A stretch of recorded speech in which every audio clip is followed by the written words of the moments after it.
The moment Isabel Holloway saw Ethan Sterling and Victoria Vance, the business world's golden couple, appear at the banquet, she hunched over, ready to make a run for it. "Excuse me, cleaning staff. A little help here." As if on cue, Victoria spilled her fruit juice, and Ethan called out to Isabel, who was trying to slip away behind them. Isabel had rushed over from her art gallery, so her clothes were still speckled with paint, leading to the mistaken identity. Desperate to avoid a confrontation, she knelt on the floor and began wiping up the juice, keeping her head down. A steady stream of people came forward to greet Ethan Sterling, and in the process, Isabel's hand was stepped on several times by sharp leather shoes. "Mr. Sterling, you and Miss Vance are the talk of the industry. Together since college, co-founders of your own company after graduation, and now Ian Tech is a massive success. You've truly won at both love and business." Victoria smiled shyly. "Mr. Wagner, your information is a little off. I was just an admirer of Ethan's in college. I never had a chance to get close back then. Ethan was quite popular with a certain heiress." Ethan wrapped his arm intimately around Victoria's waist. "That's all in the past. I was just a penniless nobody back then, and she was a wealthy socialite. She was looking for someone of her own standing. I wasn't good enough for her." Mr. Wagner replied obsequiously, "Well, she certainly had no foresight. If she knew how successful you are now, Mr. Sterling, she'd be kicking herself." "Who knows?" Ethan scoffed. Isabel clutched her red, swollen hand and scrambled away in humiliation. Just then, Victoria exclaimed, "Isabel Holloway!" So, the cleaner kneeling on the floor was her all along. Ethan glanced over and turned to Mr. Wagner. "What a coincidence. This is that ex-girlfriend of mine with no foresight." Sensing the strange tension between them, Mr. Wagner could only force a laugh.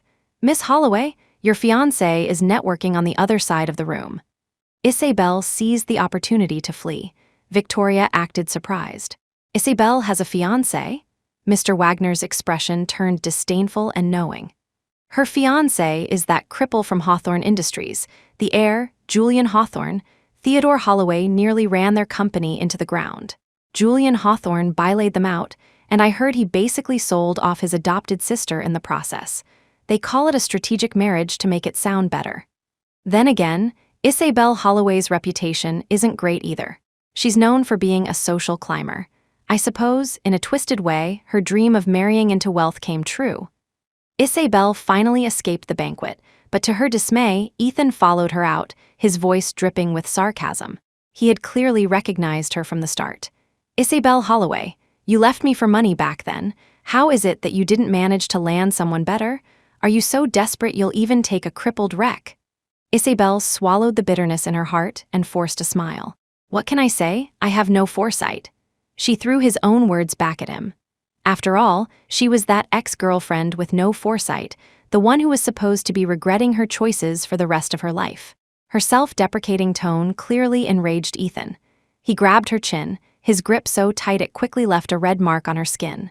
"Tell me," he whispered, his face so close she could feel his breath on her ear, "if your fiancé knew you had an abortion that you were carrying my child, would he still want you?" Isabel's body went rigid for a moment, then she let out a soft laugh.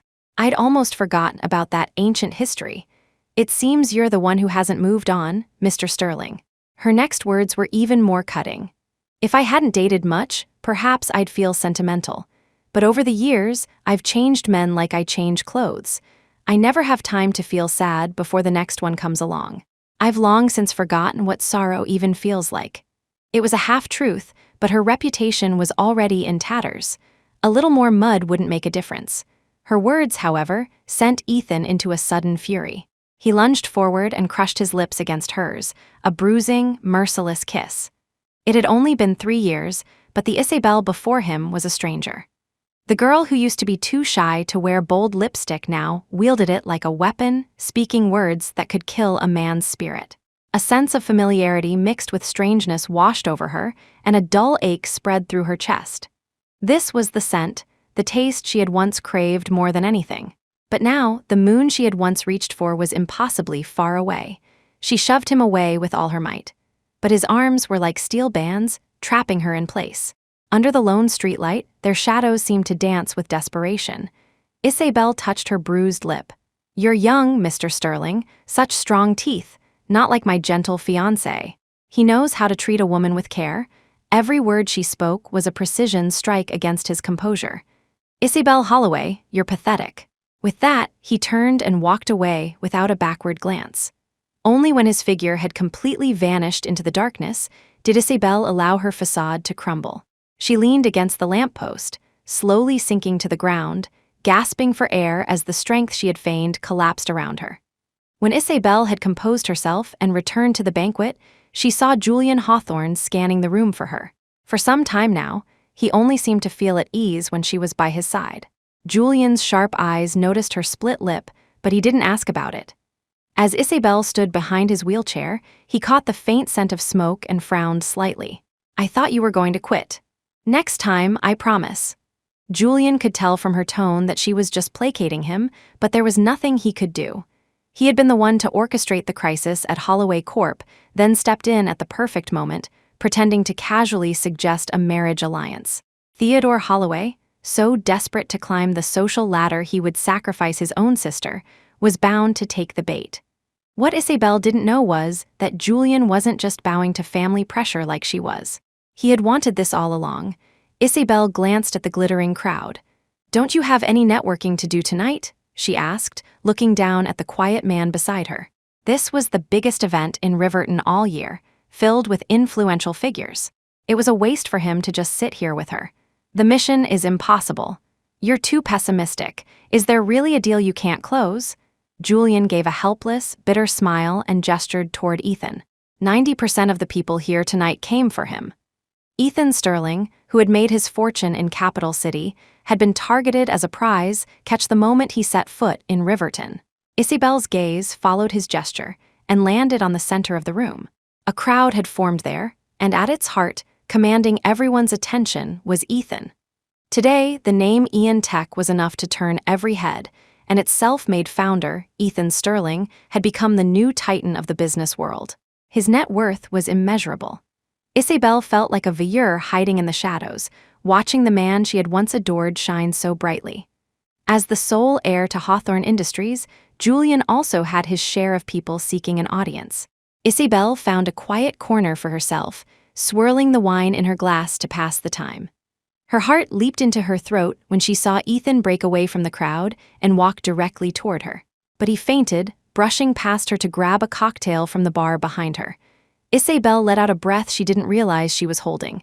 He leaned in, his eyes mocking. Are you scared? Everywhere Ethan went, eyes followed. Of course, she was scared. Her gaze instinctively darted toward Julian. Afraid the cripple will get the wrong idea? Mr. Sterling? A woman in fiery red lipstick interrupted them. Ethan suppressed his annoyance.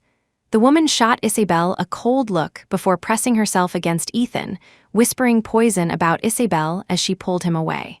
Mr. Sterling, you're new to Riverton, so you wouldn't know. This Isabel Holloway has a terrible reputation. Isabel exhaled, grateful for the peace. As the evening wound down, she began pushing Julian's wheelchair toward the exit. The sight was a dagger in Ethan's eyes from across the room. He clenched his jaw. He strode over, initiating a conversation. Mr. Hawthorne. Long time no see. Isabel was stunned that they knew each other. Julian, however, remained calm. You're a busy man, Mr. Sterling. Your business is booming. Ethan smiled, not denying it.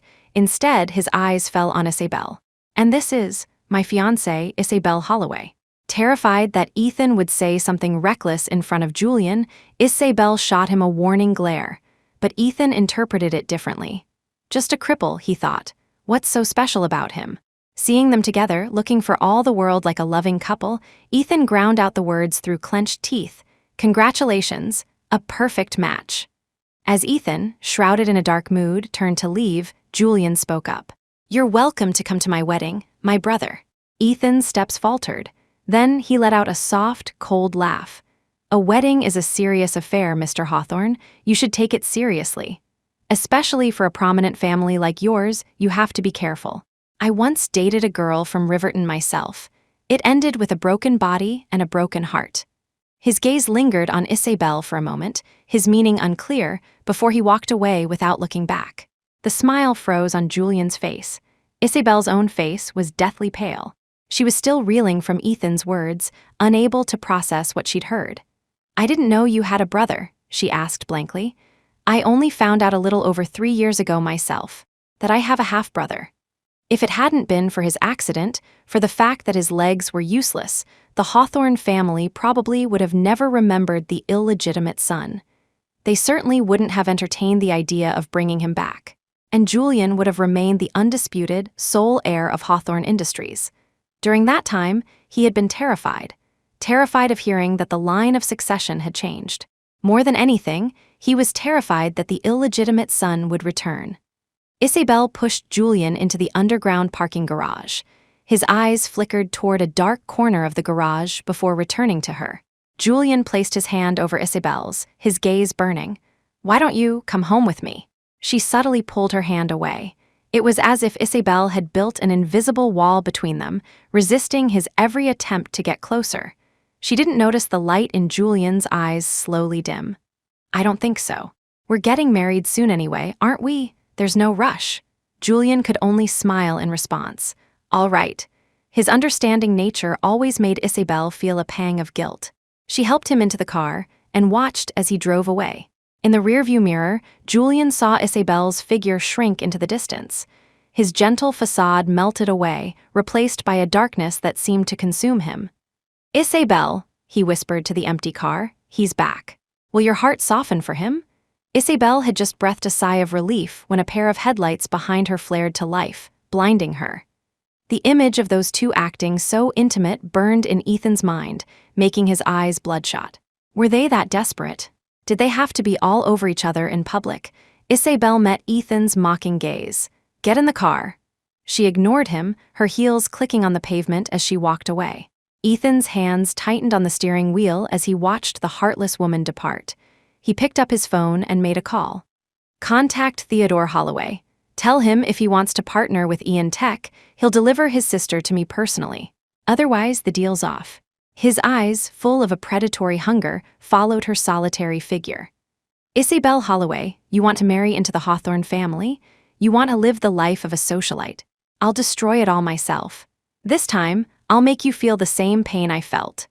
3 years ago, Isabel had stormed into his world, declaring her love for him in front of the entire university. Ethan, who had never been in a relationship, dismissed it as a prank. But Isabel didn't give up. She brought him lunch every day, sent him love letters every day. Every letter read, "I love the way you shine." Young love was pure. Ethan had never been pursued by a girl with such fiery passion. A month later, he fell for her. When Theodore came looking for Isabel and Ethan saw another man by her side, he was immediately consumed by jealousy. That very night, he accepted her pursuit, only to find out later that the man was her brother. But Ethan never regretted it. What he didn't understand was why the person who had professed her undying love for him would suddenly abandon him, casting him aside like trash. Every single day for the past 3 years, Ethan had hated Isabel Holloway. He would make damn sure she paid back every ounce of the pain he had endured. When Isabel got back to her apartment and switched on the lights, she found Theodore Holloway sitting on her sofa, staring at her like a cold, merciless judge. "Next time you come over, please call first. We may be brother and sister, but we're not related by blood. It's not appropriate for you to be here so late at night. Do you know Ethan Sterling?" Theodore interrupted. Isabel had heard that name countless times tonight, but for Theodore to be asking about him, it couldn't be good news. "No, you're lying. Someone from Ian Tech just called. They asked for you by name." "What does that have to do with me? I'm getting married in a month. Remember, my dear brother, you're the one who sold me to the Hawthorne family for a business deal." Theodore sneered. "You still have a month, don't you? Besides, Julian Hawthorne is so in love with you, he probably wouldn't even care if you were two-timing him. But Ethan Sterling, this is a once-in-a-century opportunity. You have to land this deal." Ethan was the hottest ticket in Riverton right now. Everyone wanted to work with him. As for that crippled Julian, he was nothing compared to Ethan now. "Isabel, in this family, your job is to be obedient." Back then, Julian's partnership had allowed Holloway Corp. to become one of the top 10 conglomerates in Riverton. But Julian has become too cunning. He offers very little to help Holloway Corp. grow. "Our future goal is to become one of Riverton's 4 great families." The four great families were old money, and they looked down on new money upstarts like them who had used questionable methods to get ahead. Theodore's ambition was laid bare. On the surface, Julian helps us a lot, but he's a cripple. The other three families put him at the bottom of their list for marriage alliances. So, by choosing us, in a way, we gave him his dignity. But now, only by securing a partnership with Ethan Sterling can Holloway Corp move to the next level. Theodore spoke as if it were simple. A hint of mockery rose in Isabel's eyes. A piece of sisterly advice: you should give up this unrealistic fantasy as soon as possible. Ian Tech might partner with any company in Riverton, but it will never be the Holloways. Isabel's words were resolute. Theodore's face darkened. What do you mean? At that moment, Theodore had no idea that he had once, unintentionally, offended Ethan Sterling. He was notoriously snobbish. How could he have ever paid attention to a destitute Ethan back then? Do you remember when you forced me to have an abortion? Theodore didn't understand why she was bringing up this painful past. It was true that the incident had nearly caused a complete rupture between Isabel and the family. Why are you bringing that up again? Let the past be the past, Theodore said, his displeasure evident as he thought she was trying to dredge up old grievances. Isabel knew Theodore had long since forgot. The only one who could never move on was her. Let it go. The man you're now trying to partner with is the father of my unborn child. That is the first obstacle you'll have to overcome. Theodore stood blankly for a long time, his mind reeling in disbelief. Are you saying Ethan Sterling was that scoundrel? Isabel laughed. The scoundrel you speak of is now someone we could never hope to reach. He's the CEO of Ian Tech, with an immeasurable net worth. When Theodore had first found out about Isabel's premarital pregnancy, he had been furious. To maintain control over her and ensure she could continue to be a sacrificial pawn in the family's business dealings, he would never have let her end up with that pauper. He never could have imagined that, 3 years later, the pauper would become so powerful. Theodore's face turned completely black. Isabel savored the sight of his defeat. Are you proud? Are you happy because Ethan is doing well? She had begged him, pleaded with him, but in the end, her dear brother had personally pushed her into a cold, sterile operating room. Theodore, this is karma for looking down on people, Isabel said viciously. The next moment, Theodore pulled her into his arms. Don't forget, Isabel, as much as you hate me, Ethan Sterling must hate you even more, he said, then shoved her away with disgust, like a piece of dirty cloth. Isabel stared out the window at the fine rain that had begun to fall, her thoughts drifting back to a rainy night 3 years ago. 3 years ago. She had just come out of the hospital after the procedure. Ethan was standing there, holding a tiny pink umbrella that barely covered his shoulders, clearly borrowed from a colleague. His voice trembled. Isabel, are you here for a checkup? It's not time yet, is it? Are you not feeling well? You can tell me in advance next time you need to come to the hospital. I'll make time, no matter how busy I am. Seeing Ethan's humble, anxious face, Isabel felt as if her heart was being pummeled by fists. But her expression was cold, and the words that came out of her mouth were like shards of ice. Ethan, I'm done playing games. We're breaking up. Can't you take a hint? She threw the crumpled surgical report at him. It missed, landing in a puddle on the ground. Ethan quickly snatched it up. As he read it, his hands began to shake, and the umbrella fell from his grasp. Ethan, I got rid of the baby. He staggered, struggling to find his voice. Isabel, it's okay. I know you were thinking of me. We're not ready for a child right now. When my career is stable, I'll give you a better. Isabel slapped his outstretched hand away, her voice filled with disgust. I think you've misunderstood. As of today, there is no us anymore. Ethan was frantic. Isabel, what are you saying? Are you angry that I'm not successful? Just wait a little longer. After this research project is done, things will get much better.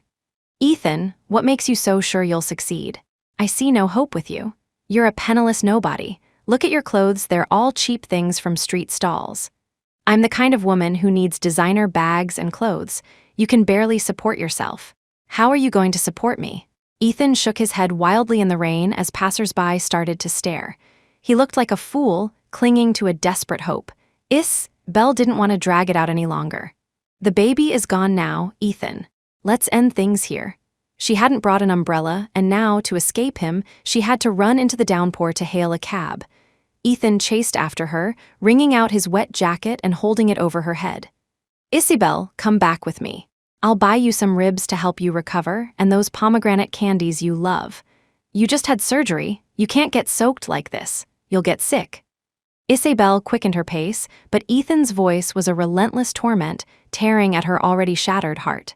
The rain fell in sheets, blurring her vision. A car suddenly swerved, careening wildly toward the curb. Annoyed with Ethan, Isabel hadn't noticed the approaching vehicle. "Ethan, don't you understand what I'm saying? I want you to get lost, go away, stay away from me, and never show your face again." But Ethan grabbed her wrist and yanked her back. Isabel's eyes widened. With a sickening thud, Ethan collapsed in front of her. In that moment, the world dissolved into a dull, ringing sound. Since the accident happened right outside the hospital, Ethan was rushed to the emergency room immediately. When Theodore arrived, he found Isabel a complete wreck, her face buried in her hands, sobbing. He had no idea young people's relationships could be this dramatic. He couldn't comprehend how a simple breakup could lead to such a mess. But as her brother, Theodore showed no mercy. "Clean yourself up. You're accompanying Dad to a dinner tonight." "No, I have to wait for him to come out." Ethan was still in surgery. She had to at least hear that he was okay. "Isabel, have you lost your mind? You're a daughter of the Holloway family. Are you really going to fall apart over some broke loser? Have you never seen a man before?" "Excuse me, this is a hospital. Please keep your voice down," a passing nurse reminded him. Theodore lowered his voice.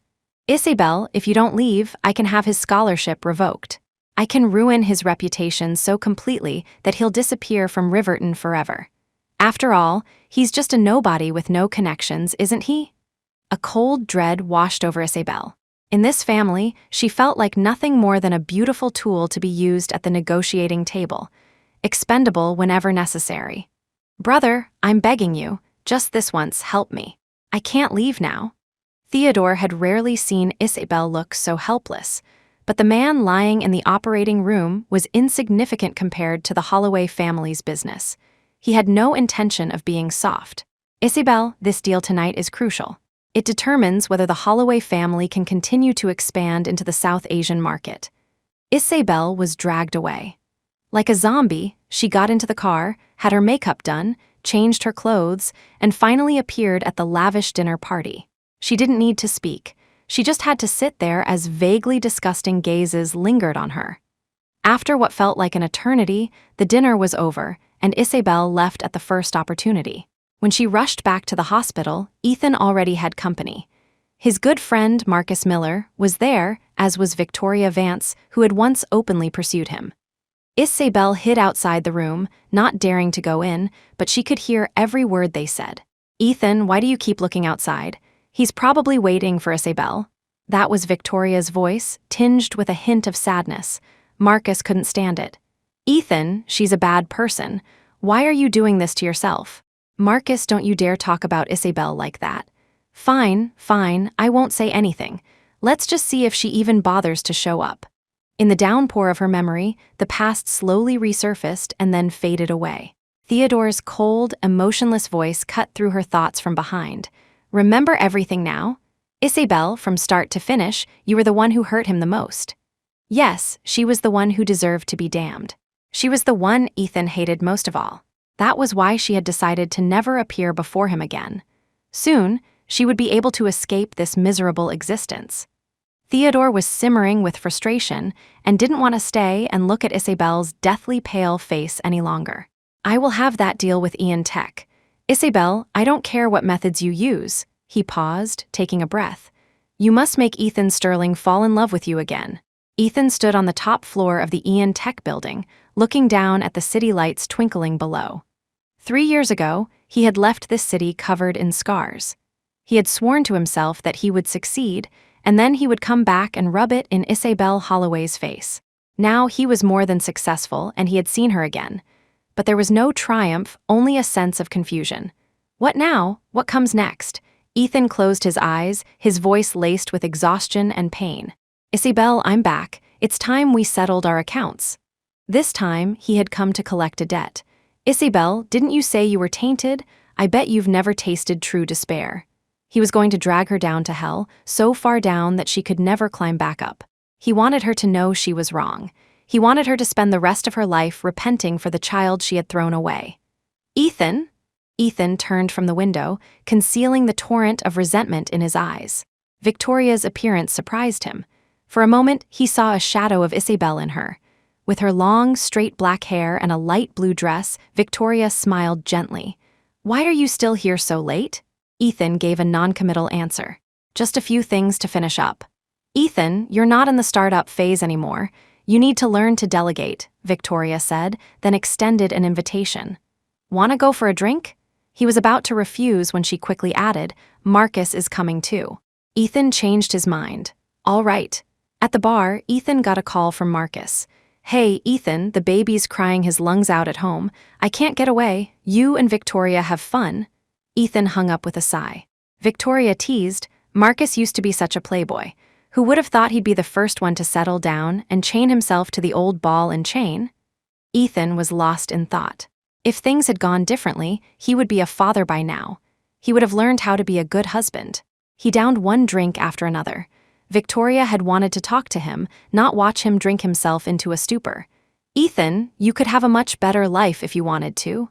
"Victoria, just let me be tonight." Seeing the dejection hidden in his eyes, Victoria's heart ached. She knew he didn't love her, but she had waited for him for so long. She would be content with even the smallest space in his heart.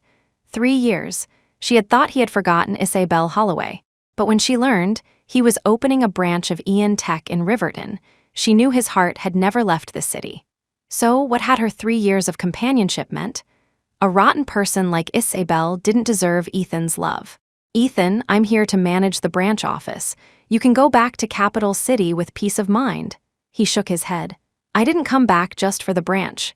Jealousy and bitterness welled up inside Victoria. She feigned ignorance. "Then what else is there? Maybe I can help." "You can't. There are some debts I have to settle myself." He said it through clenched teeth, but to Victoria, it sounded like the lingering resentment of a man who had lost something precious. Victoria whispered, "I wish you would just go back to Capital City and forget everything about Riverton."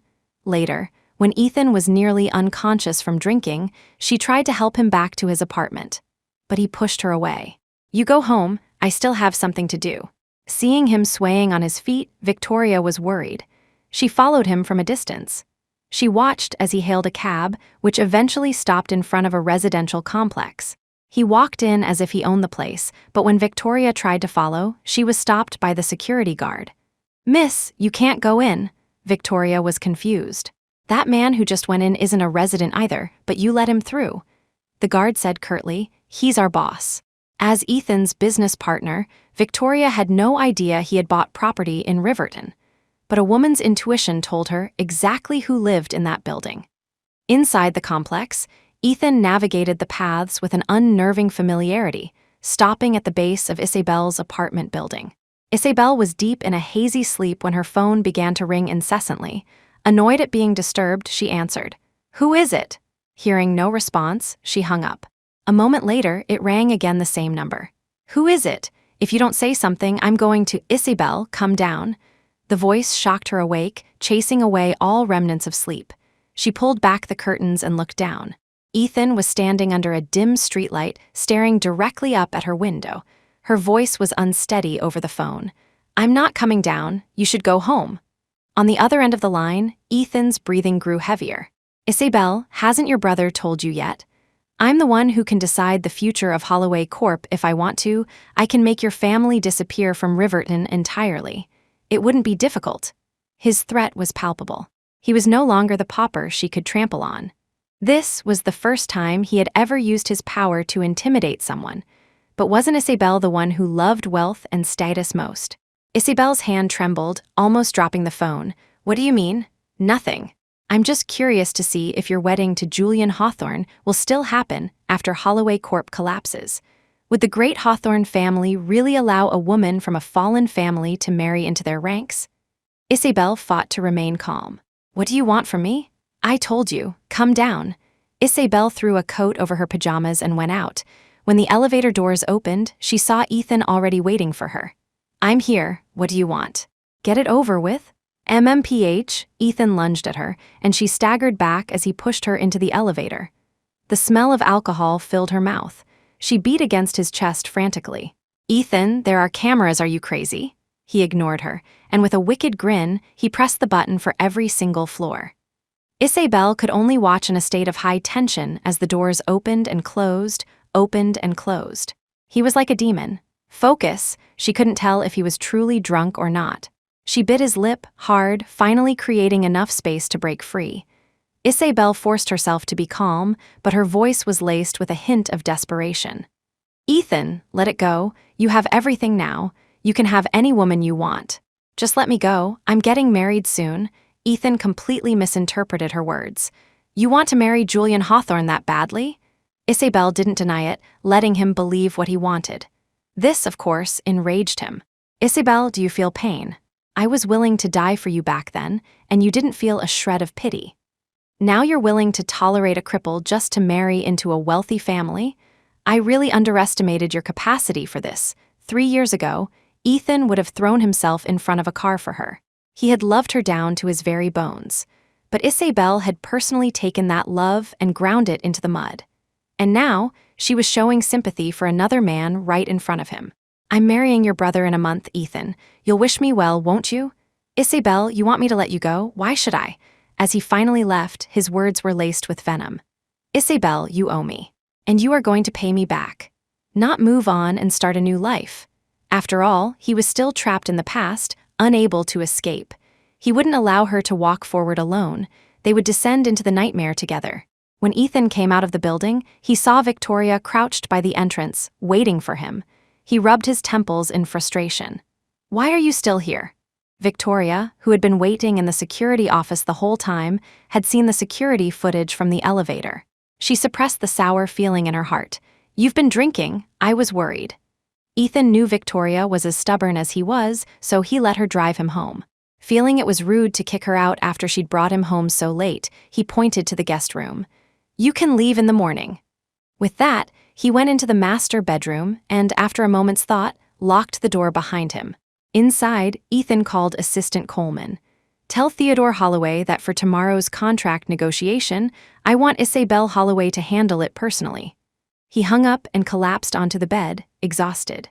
After seeing Ethan, Isabel couldn't sleep a wink. She was still asleep the next morning when her phone was bombarded with calls from Theodore. She knew he wouldn't call unless it was important, and the only thing that could make him this frantic was the deal with Ian Tech. Remembering the insane, out-of-control scene in the elevator last night, Isabel decided she couldn't let this mistake continue. She had to draw a clear line with Ethan. Otherwise, the situation would only spiral out of control. Isabel blocked Theodore's number and sighed. Peace and quiet at last. But Theodore quickly proved that what Isabel wanted was irrelevant. A moment later, the smart lock on her door beeped and clicked open. Theodore saw her still lying comfortably in bed, and his anger flared. He stormed over, dragged her out of bed, and shoved her into the walk-in closet. "Get dressed. You're going to Ian Tech today to discuss the contract. Ethan Sterling specifically asked for you." "I'm not going," Isabel tried to leave, but Theodore blocked her path. "Not going? Then I'll tell Julian Hawthorne everything about you and Ethan. You're about to get married. You don't want any surprises, do you?" Isabel lowered her head, all the fight draining out of her. "How am I supposed to change with you standing here?" Theodore stared at her. "Once this deal with Ian Tech is signed, I won't make you do anything you don't want to do ever again. This is the last time. You said the same thing about the marriage alliance with the Hawthorns. If it weren't for her adoptive parents, who had been kind to her, and if she didn't want to see the company they had worked so hard to build be destroyed, she would have left the Holloway family and this brother who only used her for business deals long ago." Theodore felt a pang of guilt. This time it's for real. If they could partner with Ethan, Holloway Corp had a real shot at joining the 4 great families. After that, Isabel's value as a bargaining chip would diminish significantly. After dropping Isabel off at Ian Tech, Theodore left her with a final command. "Whether Ethan hates you or loves you right now, you have to make him choose to partner with Holloway Corp." She didn't know where her brother got this confidence. "If I were Ethan, I'd want to see Holloway Corp wiped off the map of Riverton by tomorrow. Isabel, don't forget, you're a part of this family too." If Holloway Corp falls, you won't be any better off. Or do you want to see the company Mom and Dad worked so hard for go down in flames on our watch? They're getting old. You don't want them to have to worry about us, do you? He patted her cheek. We sink or swim together, Isabel. Don't be a fool. When Isabel arrived at the Ian Tech office and was left waiting for nearly 3 hours, she knew Ethan was just toying with her. And he had deliberately slept in. He didn't leisurely get ready and head to the office until the afternoon. When he arrived, he saw Isabel, who had waited so long she was about to leave. It seems Holloway Corp's sincerity only goes so far. Isabel retracted the foot she had been about to step out with. She put on a smile. Not at all. Holloway Corp is here with the utmost sincerity. Ethan remained non-committal as Isabel launched into her pitch. Holloway Corp is a strong player with a complete industrial chain in Riverton. If you partner with us, we are prepared to offer a 30% profit share. These were Theodore's words, and she recited them verbatim. Ethan feigned difficulty.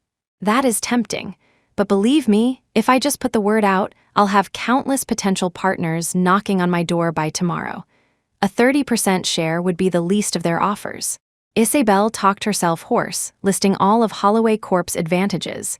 Ethan's responses were lukewarm at best.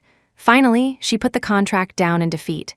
Ethan, you hate me, so take it out on me.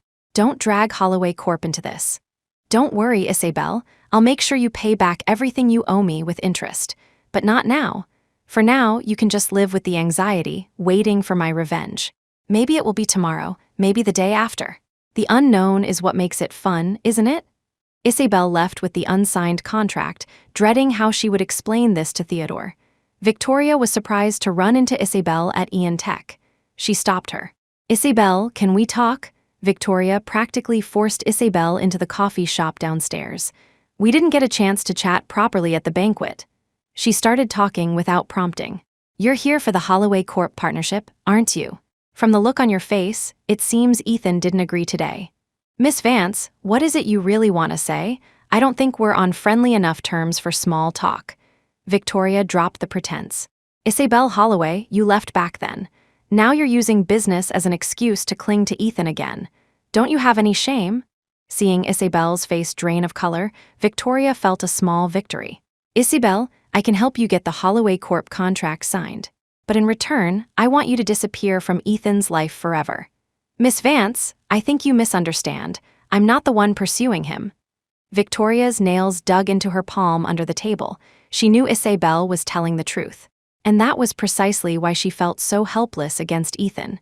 Isabel, Ethan came back to Riverton to get revenge on you. Perhaps I can help you. Victoria was terrified of Isabel. She knew that Isabel was the only person in the world for whom Ethan would willingly give his life. She couldn't bear for them to become more deeply entangled, whether in love or hate. She just wanted Isabel to disappear from Ethan's world. Isabel, you're getting married soon. It's time to close the book on the past for good. Victoria was doing this for herself and for Ethan. As Isabel left the coffee shop, she got a call from Julian. His usual gentle voice came through the phone. I'm at the wedding venue, supervising the setup. Isabel lowered her head in guilt. Julian was being sincere, but she felt ashamed for hiding the truth from him.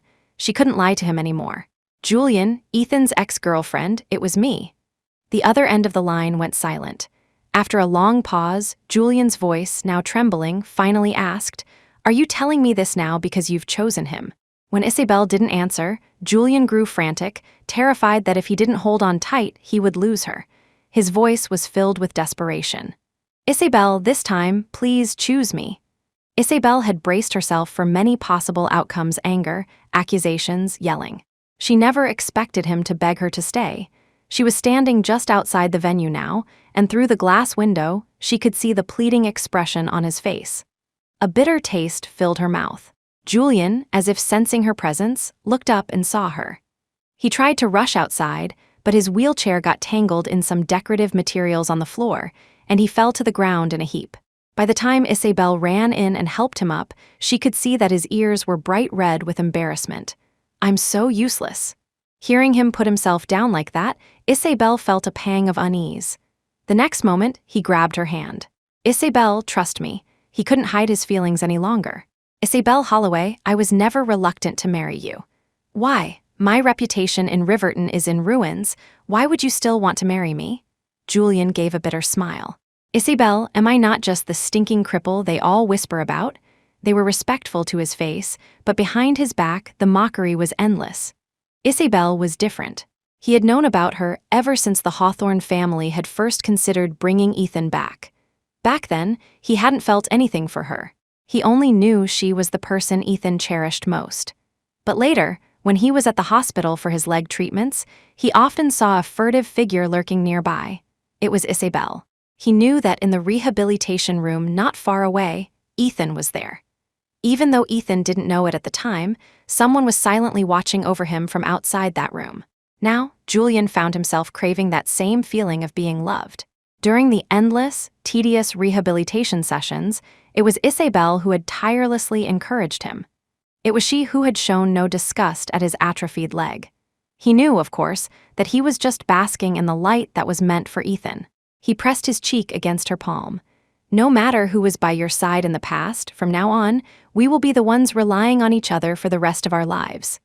She looked at him, helpless, tears already streaming down her face. Am I interrupting something, Mr. Hawthorne? Ethan's timely arrival shattered the poignant scene. What a coincidence. This wedding venue is so close to the Ian Tech office. I'll be able to walk over in just a few minutes. How convenient. The venue had been booked long ago. It was Ian Tech that had materialized nearby. Julian found it hard to believe it was a coincidence. We're honored by your presence, Mr. Sterling. If you have any suggestions for our wedding, please feel free to share. Ethan's eyes scanned the wedding decorations. The word "our" made him want to grind his teeth to dust. No suggestions. It's just that Miss Holloway left her purse in my office earlier. With one sentence, he made it clear that the two of them had just been together. As he handed the purse to Isabel, his fingers brushed against hers in a light, deliberate caress. The gesture did not escape Julian's notice. His hands gripped the arms of his wheelchair tightly. Ethan smiled. Don't get the wrong idea, Mr. Hawthorne. Miss Holloway and I are just friends. The more he tried to explain, the more suspicious it sounded. Well, since you two have things to discuss, I won't disturb you. Having successfully provoked Julian, Ethan left, feeling immensely satisfied. Isabel could see Ethan's petty games all too clearly, but she was powerless to stop them. She wanted to explain, but her phone vibrated at that exact moment. Theodore's name flashed on the screen. Julian, his expression unreadable, continued to smile gently. Go ahead, take the call. I can handle things here. Isabel felt a wave of apology toward him. The moment she answered the phone, Theodore's urgent voice came through. How did the contract negotiations go? Isabel still trusted Victoria. After all, Victoria was the one who most wanted her and Ethan to cut ties. It went well. You should be getting the contract soon. Theodore breathed a sigh of relief. Excellent. For a moment there, I thought you were going to let me down. Isabel hung up. She didn't know yet that Victoria's plan was about to fail. On the top floor of the Ian Tech building, the atmosphere was frigid. Ethan, having just returned from the wedding venue, held the shredded remains of the Holloway Corp contract in his hands. Victoria knew she had been caught. Her attempt to slip the contract into a stack of other documents for him to sign had been exposed. For the first time, Ethan was glad he was so meticulous with contracts. Otherwise, he might have missed the single page hidden among the others. Victoria, why did you do this? You know I have no intention of partnering with Holloway Corp right now. Victoria took a deep breath. Ethan, who was usually polite to her, was now looking at her with pure accusation. Holloway Corp is a strong player in Riverton, and they offered a 30% profit share. We have no reason to. Victoria, Ethan's roar silenced her. Her eyes welled up with tears of grievance. He fought to control his anger. Go back to Capital City. I'll handle things here. Victoria gave a bitter smile. Ethan, are you trying to get revenge? Or are you just using revenge as an excuse to stay by Isabel's side? Ethan stood before the floor-to-ceiling window. He could see the giant scrolling screen on the shopping mall across the street. It was broadcasting the news of the marriage alliance between the great Hawthorne family and the up-and-coming Holloway Corp. His eyes turned red. Victoria, the real show is about to begin. 3 years. It was time that woman paid a price. Meanwhile, Isabel woke up from a nightmare. a sense of unease settling over her. Her fears were confirmed when she received a late-night call from Theodore. She instinctively threw her phone across the room. "Isabel Holloway, didn't you say you handled Ethan Sterling? Then, why am I hearing that Ian Tech is partnering with another company? Are you playing me for a fool?" Isabel was stunned. Victoria had promised she would handle the contract. "Wait, I'm not playing you. There must be some misunderstanding. Maybe we can still fix this. Fix this." "Isabel, Ethan has already publicly announced that he will never partner with Holloway Corp. Look at the mess you've made." After a long moment of thought, Isabel found her phone and dialed the unfamiliar number from Capital City she had saved a few days ago. The call was answered quickly, but the other end was silent. "Ethan?" she asked tentatively. After a long pause, a very soft "m" came through. "Ethan, I'm sorry for what happened 3 years ago. If there's anything you want as compensation, I'll give it to you if I can." It was so quiet on his end that she could hear his every breath. "Compensation? What a shame, Isabel. There's nothing I lack right now." With cold finality, he hung up the phone. This was his game to stop, and his alone. Isabel's desire to end it and start over was impossible. The next morning, Isabel woke up to the sound of her doorbell. She was sure it was Theodore, here to cause more trouble. "I told you." She opened the door to find Julian, smiling warmly, her anger dissipated. "What are you doing here? Did you forget? Today's the day we try on our wedding attire." When they arrived at the bridal shop, Isabel told Julian to try on his suit first. Since it was difficult for him to manage on his own, a staff member went into the fitting room to help him change. The next moment, Isabel's phone rang in the small fitting room. "Isabel, you're not at your apartment." "No, I'm trying on wedding dresses with Julian today." Theodore's voice was urgent. "Look at the news right now." Isabel opened the top stories for Riverton. The first headline that caught her eye was, "The True Identity of Ian Tech's CEO." The article stated that Hawthorne Industries had suddenly announced today that they had found their long-lost heir. Ethan Sterling had been officially recognized by the family and was now the second young master of the Hawthorne family. Further down, there was speculation that Ethan might push aside the eldest son, Julian, to become the new heir. Isabel's face turned grim. When Julian came out in his suit, he immediately noticed something was wrong. "Did something happen?" Isabel handed him the phone. A moment later, his expression became grave. She knew the dress fitting was over. Something this major had happened, and Julian was only just finding out. He rushed back to the Hawthorne estate. When Isabel returned to her apartment, Theodore was already there waiting for her. "Ethan Sterling is an illegitimate son of the Hawthorne family. Isabel, did you deliberately hide this from me?" Theodore truly regretted treating Ethan like a pauper back then. CEO of Ian Tech, and now the newly acknowledged illegitimate son of the Hawthorne family. It wasn't impossible that he could usurp that crippled Julian in the future. Ethan could have come back at any time.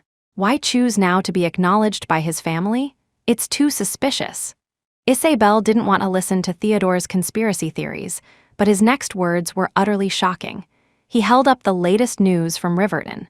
A new story had broken. The eldest son of the Hawthorne family may break with the family over the illegitimate son. "Isabel, Julian is a useless wreck now. It seems we need to find a new target." Isabel was speechless. "Theodore, marriage is not a game." The wedding was less than a month away, yet to maximize his own interests, Theodore was ready to switch her fiancé without a second thought for her feelings. "Theodore, what am I to you? Have you ever respected me?" "Isabel, this is all for your own good, so you can marry well. You have no right to refuse." In Theodore's eyes, his sole focus had always been on maximizing Isabel's value as a pawn. Where the pawn moves depends on the player holding it. Besides, a cripple can't give you true happiness. "Isabel, you can fool outsiders, but not me. You don't love Julian Hawthorne." Isabel felt like a deflated balloon. She didn't argue. "So, you're going to call off the marriage?" She knew her opinion never mattered. Theodore looked at her. "The marriage alliance with the Hawthornes will continue. We're just changing the groom." Isabel felt as if the last 20-something years of her life had been a lie. She could never keep up with Theodore's constantly shifting madness. "Are you insane again? Weren't you once madly in love with Ethan Sterling? Here's your chance to patch things up. The Hawthorne family will never agree to it." Theodore thought for a moment, a cunning glint in his eye. Not necessarily. Meanwhile, at the Hawthorne family estate, Ethan sat with a leisurely expression, observing the grim faces around him. Julian was questioning Alastair Hawthorne. "Grandfather, why wasn't I informed about something so important?" The patriarch, a man of immense authority, would not tolerate being questioned by a younger generation. "Julian, you are becoming increasingly disrespectful." Julian looked at his grandfather, a man who prized reputation above all else, at his father, Harrison, whose philandering had produced Ethan, and at his young stepmother, whose only goal was to produce a male heir. The irony was suffocating. From the very beginning, they had never intended to truly hand the family business over to him. "Julian, there is still a place for you in Hawthorne Industries. In this family, it's either him or me or him." The room fell silent. Ethan watched the drama unfold with amusement. "Don't go, I have Ian Tech. I'm not greedy for the Hawthorne family's pocket change. You can have all the money, I just want the title of heir." For now, the title was useful to him. "Of course, if you want it back later, I can return it after I'm done with it." Ethan's casual attitude fueled the deep-seated insecurity within Julian. With even greater resolve, Julian began to pack his things.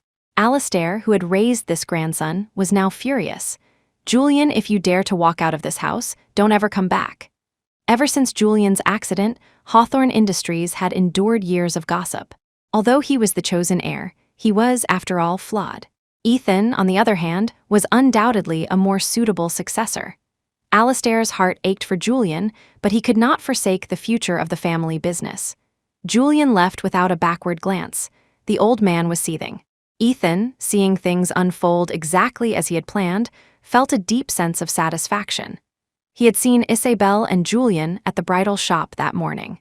He had immediately called Alastair and told him he was willing to return to the family. The reason was simple. He wanted to deny Isabel what she most desired. She wanted to marry into the Hawthorne family. She wanted to be done with him. Would the social climbing Isabel Holloway still want to marry a cripple who had nothing and was trying to start over on his own? Ethan was eager to see the disappointment in her eyes. Now, he would be the new heir to the Hawthorne fortune. Would she regret how she had treated him back then? But just as he was savoring his victory, he received a call from the security guard at Isabel's apartment complex. "Boss, there's a man in a wheelchair at Miss Holloway's unit." Ethan had instructed the guards to keep a close eye on Isabel.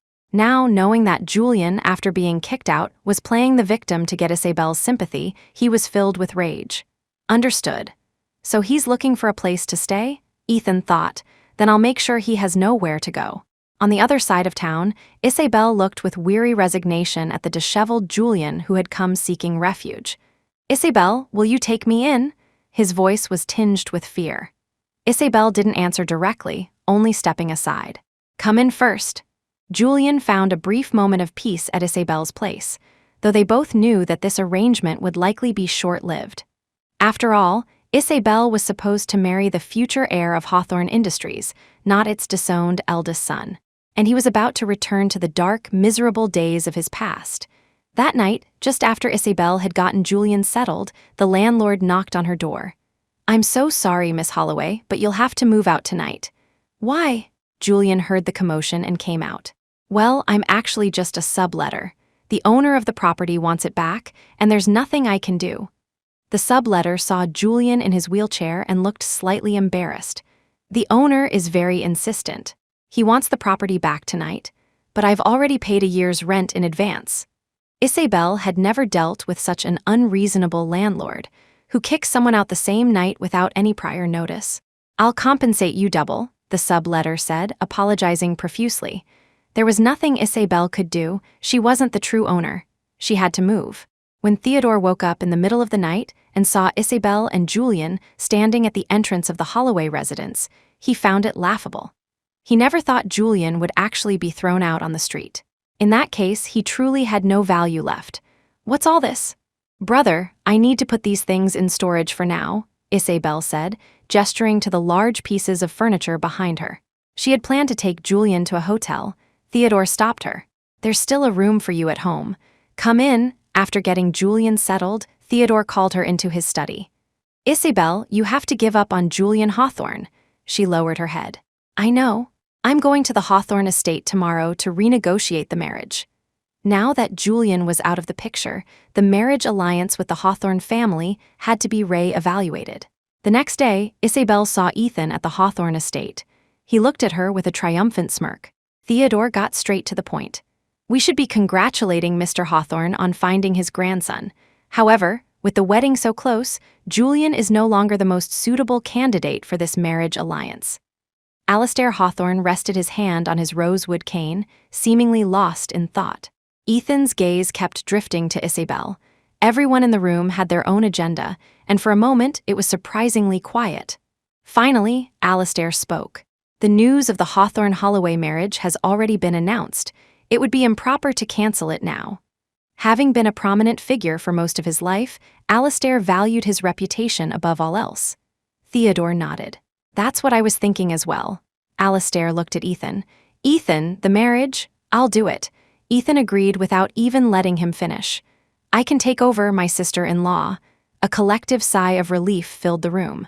Only Isabel looked mortified, like an object being traded. She made an excuse to go to the washroom to hide. When she came out, she was met with Ethan's provocative gaze. How was moving out in the middle of the night? That was your apartment? No wonder. The moment Julian arrived, she had to leave. It is mine, and my property is not a shelter for Julian Hawthorne. Isabel tried to leave, not wanting to get into it with him, but he pushed her back into the washroom. What are you doing? She asked, on high alert. Her defensiveness annoyed him. He had gone so far as to return to the Hawthorne family just to ruin her wedding to Julian. Nothing. I just find it amusing that the person who was supposed to be my sister-in-law is now about to become my wife.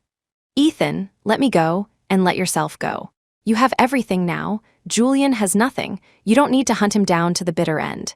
He moved closer, his hand clamping around her jaw. Isabel, you feel sorry for him now that he has nothing. Why didn't you feel sorry for me when I had nothing? That's all in the past. It's not in the past. Ethan was obsessive. Now I'm the CEO of Ian Tech. I can be the heir to the Hawthorne family if I want. Isabel, shouldn't you be groveling at my feet? Just like you did with all those other men. She had bowed her head time and time again for the sake of the family business. Why couldn't she beg him now? It doesn't matter if you're not willing. We have plenty of time to wear each other down, my dear sister-in-law. We're getting married soon. Isabel slapped him across the face, but her own heart ached fiercely. When she first met Ethan, he was just a poor student who had to work multiple part-time jobs. Back then, he was the only one who understood her, the only one who saw the helplessness behind her fake smiles. But now, that understanding had turned into 1,000 blades, all aimed at her. Ethan licked his lip, misinterpreting the slap. So, not being able to marry Julian makes you this angry? Isabel glared at him, her eyes red. A bitter feeling rose in Ethan's chest, but his face remained mocking. What? Does it hurt? His deep eyes seemed to pull her in. But the outcome is set, Isabel. You can only marry me. For the rest of your days, you will endure my hatred, and you will live with repentance for the child you threw away. You can't escape. Whatever you love, I will destroy. He opened the door and left, leaving Isabel standing there, lost in a daze. When she returned to the Holloway residence, Julian was nowhere to be found. She asked the housekeeper, Mrs. Davis, "Where is he?" "He left right after you did, miss." Isabel called Julian, but the phone rang unanswered for a long time. Downstairs at the Ian Tech building, Ethan watched as the call from Isabel lit up Julian's phone screen. Jealousy churned in his gut. "Aren't you going to answer? She sounds worried." Julian shook his head. "She's like that. She cares about everyone around her." Ethan's hands clenched so tightly his knuckles turned white. He forced a smile. "Is that so?" Julian slowly answered the phone. "I'm at Ian Tech." Ethan then said, with a perverse sense of amusement, "You must have heard by now. The marriage is still on, but the groom has changed." Julian had suspected as much from the moment Ethan had dared to publicly challenge him and leave the Hawthorne family. "Ethan, even if I hadn't left the family, you would have never let the wedding go on, would you?" "That's right. I have 1,000 ways to stop your wedding." Julian looked at the arrogant Ethan. "You came back from Capital City to steal Isabel from me?" Ethan denied it instinctively. "I came back for revenge." Seeing Ethan's stubborn denial, Julian found it amusing. "Admit it, Ethan. Even after 3 years, you still love her. You don't have to pretend in front of me. Ethan's face darkened. What are you trying to say? Julian glanced outside nonchalantly. Across the street, waiting at a red light, was a very anxious-looking Isabel. Ethan, I'm not like you. I've spent too long in the darkness. When I can't have something, I will destroy it with all my might. Even if all I get are broken pieces, and even if those pieces cut my hands to ribbons. A sinister aura enveloped Julian. Ethan lunged forward, grabbing him by the collar and lifting him up. If you dare to touch a single hair on Isabel's head, I will kill you. Ethan, Isabel walked in to see Ethan attacking Julian. She rushed forward and pushed Ethan away. Julian, unsteady, fell to the ground in a pathetic heap. Isabel helped him up, her eyes glaring at the culprit. Ethan laughed, but there was no humor in it. Julian, you really know how to play the victim. Thank you for your hospitality today, my dear brother. Isabel tried to lead Julian away, but Ethan, his eyes red with fury, grabbed her hand. Isabel, don't you forget, I'm your fiancé now. Isabel didn't stop, walking away with resolute determination. Ethan, I don't want to be a part of your game. Julian looked back over his shoulder, his eyes full of provocation. Ethan's fists cracked. Isabel checked Julian into a hotel. Given his current status, it was no longer appropriate for him to stay at the Holloway residence. Isabel, are you taking care of me now out of pity or out of love? She hadn't expected such a direct question and stammered, unable to answer. The disappointment in Julian's eyes was fleeting. You're right. It was always a forced arrangement from the beginning. The fact that she was still willing to find him a place to stay was more than he could ask for, wasn't it? I'm going to be a bit busy for a while. Julian was as gentle as ever. It's okay, you do what you need to do. The moment the hotel room door closed, the smile vanished from his face. An international call came through. Mr. Hawthorne, when are you coming back? Soon. But I have to at least see Isabel in her wedding dress, don't I? After hanging up, a new plan formed in Julian's mind. Isabel, I'm about to descend into darkness again. This time, you'll understand my reasons, won't you? The wedding was fast approaching. Because of the last-minute change of groom, the Hawthorne family had to rush to amend the wedding invitations. Julian's name was removed, replaced by Ethan's. Ethan dragged Isabel to the bridal shop to try on dresses. The staff, seeing her with a different man in such a short time, immediately sensed a juicy piece of gossip. Their curious glances were quickly extinguished by Ethan's sharp, intimidating glare. Isabel was completely uninterested. She tried on one dress and felt it was good enough, but Ethan shook his head critically. It's not good, try another one. Isabel, suppressing her impatience, changed into several outfits in front of Ethan. Finally, Ethan made his decision. Let's go with the first one. Isabel felt like she was being played with. When Ethan came out of the fitting room, the area was empty. His eyes fell on a nervous-looking staff member. Where is she? Miss Holloway took a call and left. Ethan suddenly felt a profound sense of boredom. It seems I've been too easy on her. How dare she leave him here alone? He returned to the office with a dark expression. Assistant Coleman, seeing his boss back so soon, hurried over. Mr. Sterling, weren't you trying on clothes today? You're back already. The bride ran off. What's the point? Ethan snapped. Assistant Coleman didn't dare say another word. Then Ethan commanded, find her. I want to know where Isabel Holloway is right now. Coleman had anticipated this and had already looked into it. She's at the hospital. Is she sick? No, it's Julian Hawthorne. When Ethan arrived at the hospital, he saw Isabel helping a hobbling Julian toward the restroom. He immediately took over, pushing Isabel aside. I'll do it. The two men's gazes met, a silent battle waging between them. Once they were inside the restroom, Ethan let go, and Julian sat down on the toilet. The cramped space was thick with tension. Mr. Hawthorne, you may have left the family, but I'm sure you can still afford a caregiver. After all, your overseas assets are quite substantial, aren't they? Julian wouldn't have dared to leave the Hawthorne family and strike out on his own if he wasn't prepared. His international business was already thriving. Julian smiled. No amount of money can compare to a sincere heart. Otherwise, you wouldn't have come back from Capital City, would you? Ethan eventually dragged Isabel out of the hospital, fuming. As he left, he turned and looked down at Julian with an air of superiority. I've already called a caregiver for you. Oh, and by the way, dear brother, you're welcome to come to my wedding. He threw the words Julian had once said to him right back in his face. Isabel was forcibly dragged away, her arm turning red from his grip. "Ethan, I am not your property. Please don't treat me like this." She wrenched her arm free, and they went their separate ways. But as soon as she returned to the Holloway residence, a text from an unknown number appeared on her phone with an address. Isabel looked it up and found it was a bar. She was about to ignore the strange message, but another one came through. "Isabel Holloway, do you want to see Ethan's true feelings? Come to this place and all will be revealed." After a long hesitation, she called a cab and went to the address. The bar wasn't very crowded. Then she saw Ethan and Victoria in a corner booth. Isabel immediately guessed who had sent the messages. She didn't approach them, instead taking a seat a short distance away. Every word they said carried to her ears. "Ethan, you're about to get married. Don't drink so much." "Married. Victoria, you don't actually think I'm marrying her for love, do you?" "Ethan, what are you saying?" "A woman who abandoned me when I was at my lowest, who got rid of my child, a vain, social climbing person like that, does she deserve to be happy? She deserves to go to hell. She deserves to spend the rest of her life repenting for what she did.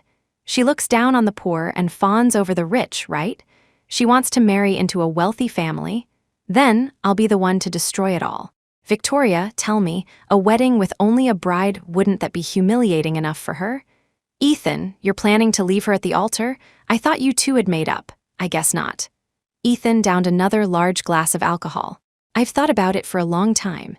It hurts more to have something and then lose it, doesn't it?" He gave a bitter laugh. "Let her live in a beautiful dream that I weave, and then I'll tear it all down with my own hands. That will hurt more. I came back to see her suffer. Who does she think she is?" A chill ran through Isabel's body. She sat there, numb, listening to the words from across the room. So this was his plan. This was his revenge. Isabel ignored the dull ache in her chest and walked out of the bar. Victoria followed her out. "You heard all of that, didn't you?" Her voice was full of provocation. Isabel looked at her calmly. She understood Victoria's scheme all too well, but it didn't matter anymore. "Isabel, as a woman, I feel sorry for you. Cancel the wedding now, and you can save yourself some embarrassment." Isabel didn't answer. As she turned away, the tears she had been holding back finally fell. Isabel returned to the Holloway residence, her heart filled with despair. A short while later, Mrs. Davis came up to her room. "Miss Holloway, Mr. Sterling is here to see you." When she went downstairs, she saw an impatient Ethan waiting at the door. He smelled of alcohol. He pulled her into the car. "First he drinks with Victoria, then he comes to find me," she thought. "What does he take me for?" "Driver, go." Ethan's face was grim. As the car pulled into an unfamiliar residential complex, a sense of fear began to creep over Isabel. "I want to go home." She turned her face away, but the next moment, he scooped her up in his arms. He carried her into his home. "From now until the wedding day, you're staying here." Isabel tried to run, but he grabbed her and threw her onto the bed in the master bedroom. He unbuttoned his shirt and advanced toward her. Her voice trembled. "What do you do?" His face loomed over hers, and his lips silenced her words. He only pulled away when she was about to run out of air.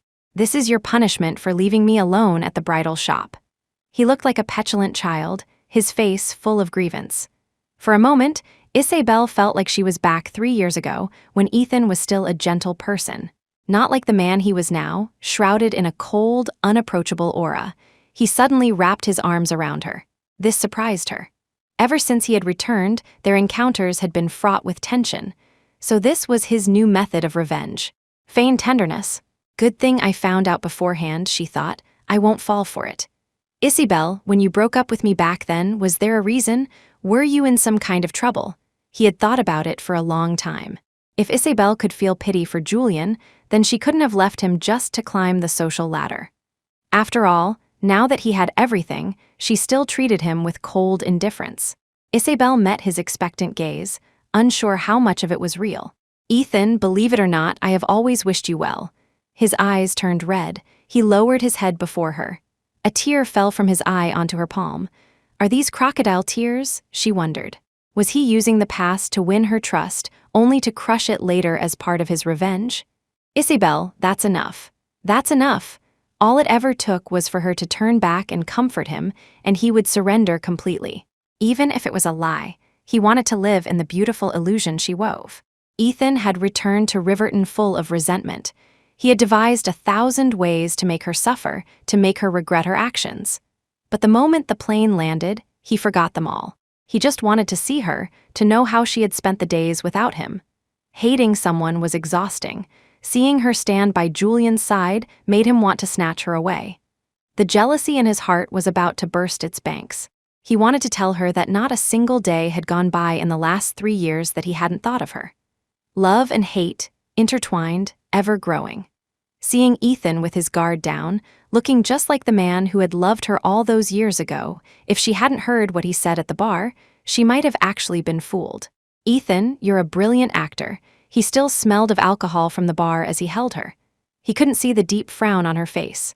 "Isabel, we're finally getting married. Do you have any idea how long I've waited for this moment?" She listened numbly as he whispered sweet nothings, her heart turning to ice, piece by piece. "Ethan, I would rather you be cruel than suffer this gentle blade." She broke down, sobbing uncontrollably. Ethan, however, thought she was crying tears of joy at their reconciliation after 3 long years. Ethan held Isabel in his arms, a long-forgotten sense of contentment filling his heart. The next day, he took her to have their wedding photos taken.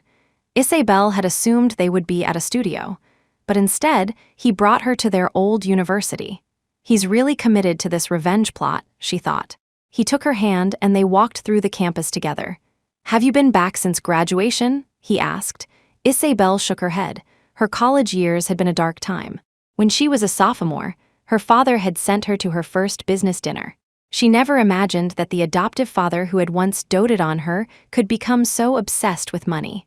All he ever talked about was business. After that, she moved into the school dorms. But the incessant phone calls were a constant reminder that she could not escape. Her initial resistance slowly turned into numbness.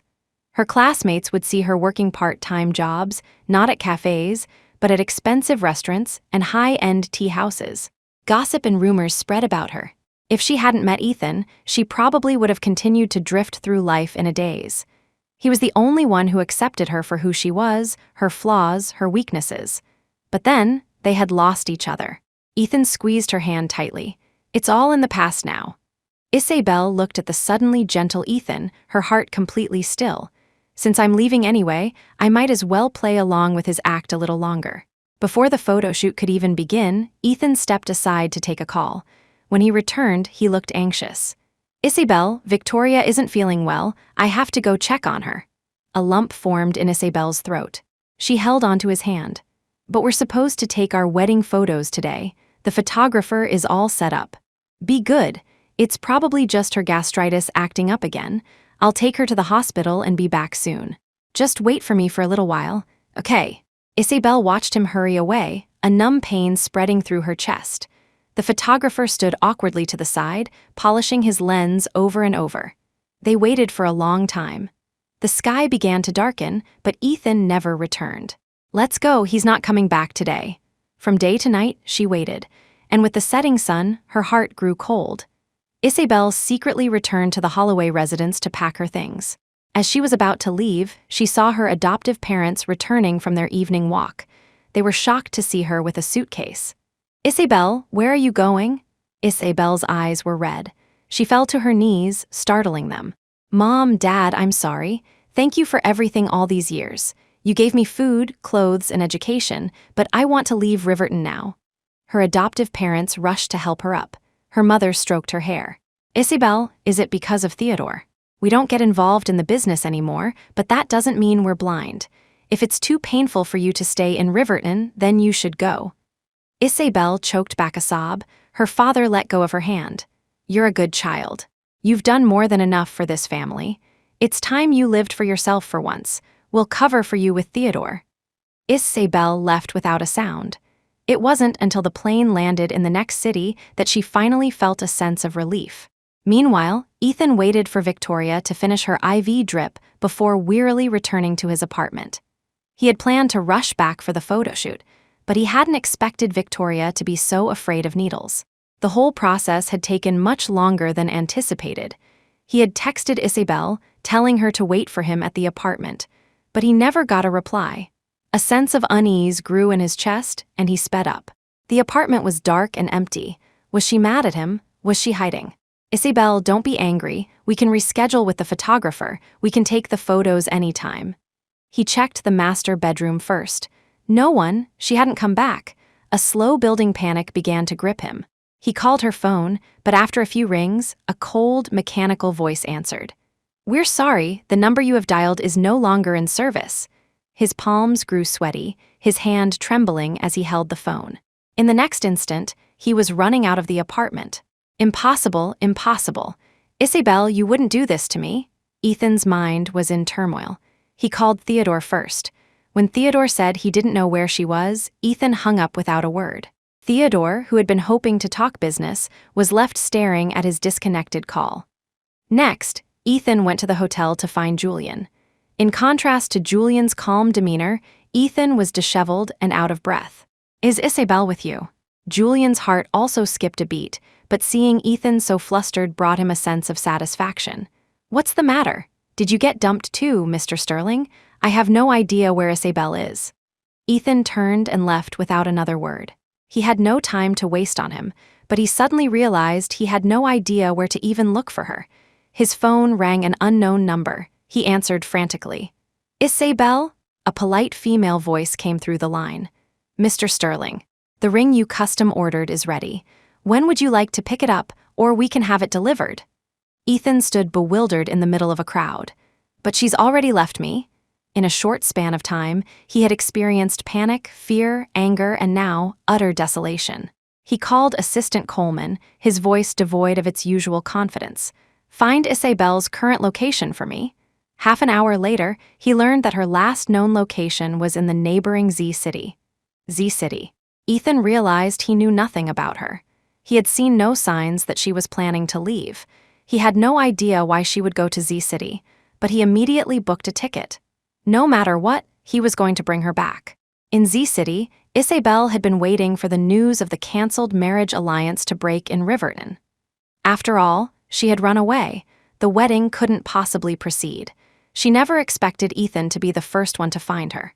He stood before her, looking worn and tired, with dark circles under his eyes. "Isabel, come back with me." Before he arrived, he had planned to demand an explanation. "Why did you leave? I thought we had reconciled. Were you just playing with me?"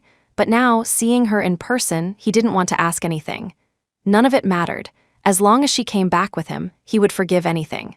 His voice trembled as he waited for her answer, but she just shook her head resolutely. "Ethan, I know everything."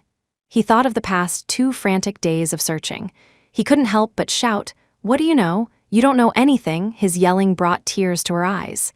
"I heard what you said to Victoria at the bar." "Ethan, I know you only wanted revenge. You never wanted to marry me." The bar? It took him a moment to remember. So she had heard the angry words he had spouted at the bar. No wonder. He lowered his head and laughed helplessly. "Isabel, those were just angry words. I was drunk. None of it was true. I was just angry that you left me for a phone call from Julian." He had been furious at the time, and Victoria had happened to invite him out. He needed to vent, but none of it was real. It was just his way of protecting his pride. They were not his true feelings. She shook her head. "Ethan, let's just end it. This marriage alliance doesn't benefit you in any way, does it?" He bent over, defeated. "Isabel, I don't want any benefits. I just want you." The moment he realized she was gone, his heart had been torn apart. He knew what was truly important to him. "Isabel, are you going to sentence me to death over a few angry words?" The bloodshot veins in his eyes showed just how exhausted he was. Isabel felt like she couldn't breathe. The decision to leave Riverton had been a long and agonizing one.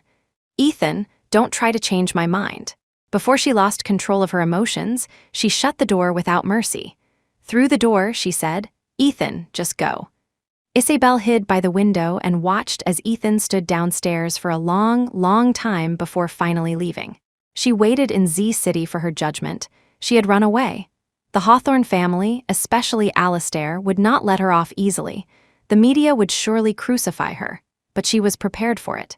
As the wedding day drew closer, there was still no news from Riverton. She found it strange. As she was lost in thought, a call from an unknown number came through. It was a new number she had gotten after arriving in Z City. She answered but didn't speak. A hesitant voice on the other end asked, "Is this Isabel Holloway? Who is this?" "Marcus Miller, do you remember me?" "I remember, Ethan's best friend." "Isabel, please come back and see Ethan, but it's over between us." There was a long pause. "Isabel, if you have any heart at all, come see him. If you don't want to, you can pretend I never called, but you will regret it one day, because you will never find another man who loves you to the bone like he does." "What do you mean?" "Isabel, who do you think took the heat for you when you just up and left? You know how much Alastair Hawthorne values his reputation. You ran away, but Ethan told everyone he was the one who didn't want to get married. He would rather be beaten into the hospital by his grandfather's cane than say a single bad word about you. You left without a care, leaving him to clean up the mess. 3 years have passed, and you haven't changed a bit. You still run away from your problems." Marcus said his piece and hung up. He looked at the listless Ethan in the hospital bed and sighed. "This is all I can do for you, my friend." He hoped that after 3 years, Isabel was no longer so heartless.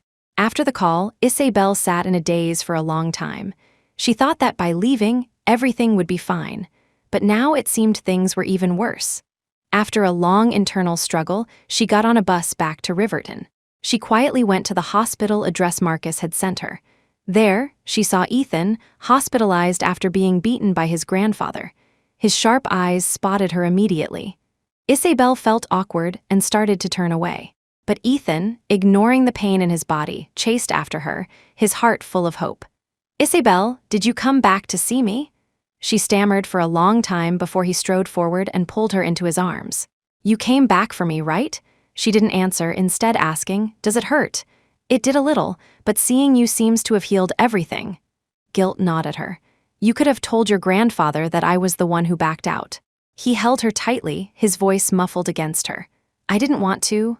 "Why?" "If the media found out, you can imagine what they would write. I didn't want you to be vilified online after you had already left." Isabel had imagined it all. Her escape, the media frenzy, the mountain of blame that would be heaped upon her. She never thought Ethan would be so foolish. "Ethan, why didn't you just stay in Capital City? Why did you have to come back and make me feel like this, like I'm in the wrong no matter what I do?" He held her as she cried, slowly loosening his grip. "Isabel, I'll give you your freedom." He had taken care of all the potential consequences for her. Isabel didn't answer. Instead, she asked, "Ethan, is this also part of your plan? A way to torture me with guilt?" He fell silent, lowering his head like a child who had done something wrong. She choked out her question. "Ethan, I never needed you to do any of this for me." This would only make it harder for her to leave. The last thing she needed in her life right now was another tie.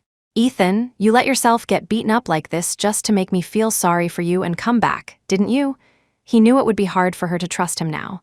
"I did it willingly." "Isabel, you are free to do whatever you want." "Isabel, you have no idea how happy I was that you came to see me. If you want to go back to Z City, I will keep your whereabouts a secret. Theodore won't find you. If you don't want to get married, I will announce to the media on that day that I was the one who called it off." She wanted to be heartless and leave, but her feet wouldn't move. Her heart felt like it was being torn in two, the pain unbearable. Finally, she lowered her head, all her strength gone. "Ethan, I can't leave. I give up." She couldn't leave him again, couldn't let him bear it all alone. Even if he later told her it was all a ploy, a new method of revenge, she would accept it. Ethan laughed and cried at the same time. "Isabel, this time, I won't let you lose." Only he knew the overwhelming relief of having her back. The gossipy media in Riverton never knew that the bride in the highly anticipated Hawthorne-Holloway wedding had briefly run away. If Isabel hadn't shown up on the wedding day, the lone groom, Ethan, would have become the new laughingstock of Riverton. "Isabel, thank you for coming back." The day before the wedding, Isabel was called back to the Holloway residence. Her adoptive mother smiled as she ironed the dress for the next day, and for the first time, Theodore didn't say anything to upset her. "You're getting married tomorrow. Get some rest tonight. You have to wake up early." For a fleeting moment, it felt like they were the family she remembered from her childhood. Mrs. Davis came in. "Miss Holloway, Mr. Julian is waiting for you outside." The expressions on the family members' faces changed. She saw Julian waiting by the door, a lonely figure. He smiled when he saw her. "I was afraid you wouldn't come out to see me." Julian, you will meet someone who truly loves you and whom you truly love. Isabel, there will never be anyone else. He wheeled his chair forward. Isabel, will you come with me? We can go abroad and start over. Julian, I'm getting married, she said, taking a step back, his eyes filled with sorrow. So, even if you had a second chance, you would still choose Ethan, wouldn't you? Love can't be forced. Isabel, for the 3 years that Ethan was gone, it was me who was helping you. Helping Holloway Corp, I put my whole heart into planning our future, and what about you? You had another man in your heart the entire time, Isabel. That's not fair to me. Didn't you say you hated arranged marriages? Didn't you say you would find a way to stop it? Isabel, you should be hiding right now, not preparing for tomorrow's wedding. His face flushed as he suddenly became hysterical. Is it just because I'm not Ethan Sterling that you all abandon me? Isabel tried to explain, but he quickly composed himself. Never mind, Isabel. I don't want things to get ugly between us. But something about Julian tonight felt strange, and it frightened her. After leaving the Holloway residence, a cold, sinister aura enveloped him. Isabel, I gave you a chance. You were the one who didn't take it. He looked at the collection of photos on his phone, including a copy of the hospital's pregnancy test report. This was enough to make Isabel a pariah in Riverton. He made a call. Did you see the photos I sent? I want them to appear on all the major news outlets on Isabel's wedding day, that's right. I want Holloway Corp. And Isabel Holloway to be utterly ruined. Then, he would be the only one who could save her. Only they could rely on each other. That night, the Holloway residence was brightly lit. Theodore was checking the wedding items to make sure nothing was missing. Isabel remembered what he had said before. Once she handled Ethan, he would stop using her. Do you still mean what you said? Theodore paused, knowing what she was referring to. I do. Isabel let out a breath. Then no one would ever force her to do things she didn't want to do again. As she turned to leave, Theodore's voice stopped her. Sister, congratulations on your wedding. She couldn't remember the last time he had called her sister. Thank you, brother. The next morning, a major news story shattered the peaceful morning. The top 10 trending topics in Riverton were all about Isabel and Holloway Corp. Isabel's past fundraising efforts. Holloway Corp's unfair business practices. There were also a series of photos of her attending various private parties with her family. She clicked on a few. They were old photos from 3 years ago, mixed with some from the past year or two. In some, men's leering gazes were fixed on her. In others, hands were on her shoulder or her lower back. The comments were varied, but all of them were vicious. They call her an adopted daughter, but she's really just a party girl. I went to college with her. Her reputation was already trash back then. I heard so much gossip about her. I used to work part-time at a club. I saw her with a lot of pot-bellied businessmen. It's sad. I was working my butt off, and she already knew how to take shortcuts. No wonder Holloway Corp grew so fast in just a few years. There's even a pregnancy test report in the photos. She has no self-respect. Isabel closed her phone, annoyed. Was someone else besides Julian trying to take down her family? Or her? Theodore took her phone from her. Don't look. I'll have someone suppress the news and take down the photos. This was the first time he had ever stood in front of her during a crisis, but it was as if someone was fanning the flames from behind the scenes. The story was snowballing, growing bigger and bigger. It had exploded in Riverton. It was beyond Theodore's ability to control. Over the years, Holloway Corp had made its share of enemies. Many rivals would be happy to see them fall. And the fact that the photos spanned several years meant that they had been watched for a long time. Now, with their attempt to join the 4 great families and Isabel's marriage to the Hawthorns, the timing of the scandal was clearly a calculated attack. At the Hawthorne estate, Alastair, a man who prized his reputation above all, felt his face burn with shame as he saw the scandalous photos circulating online. But Ethan was already dressed in his suit. He glanced at the news nonchalantly. Alastair trembled with rage. You already knew? Yes, I knew. Alastair threw his rosewood cane. You wretched boy, Ethan had no deep feelings for this family and did not appreciate being yelled at. You have no right to talk to me like that. His words nearly caused Alastair to collapse. The wedding is cancelled, the old man declared. Marrying Isabel now would be a scandal. He did not want to be a laughingstock in his old age. But Ethan stood up. Cancelled? He sneered. Do you all think that just because I'm back, you can dictate my decisions? Let me be clear. I came back for Isabel, not for the Hawthorne family. Alastair pointed at him, but before he could speak, he clutched his chest and fell to the ground. His father and stepmother panicked. "Oh my God, what's happening?" Ethan frowned, scooped up his grandfather, and rushed out. To the hospital, the news that the wedding was cancelled first came from the Hawthorne side. "I heard Alastair Hawthorne was hospitalized." Meanwhile, Isabel was already at the venue, dressed in her wedding gown. She lowered her head. It seemed that every time she got close to happiness, fate would play another cruel joke on her. The online scandal continued to escalate. Holloway Corp was engulfed in a storm of public opinion. Even some of their own employees came forward to expose the company's past illegal practices. Theodore had gone back to the office to handle the crisis. Isabel was left alone at the empty wedding venue. When Julian arrived, the once grand banquet hall was eerily quiet. The wheels of his chair rolled silently as he approached the lonely figure of Isabel. "Isabel, come with me." She shook her head. "I have to wait for Ethan." "Can't you see? Ethan is at the hospital. He chose the Hawthorne family. He abandoned you. I, on the other hand, am the one who would give up the world for you. I am the only one who will always be on your side." The sound of a helicopter could be heard outside. Julian took her hand. "Come with me?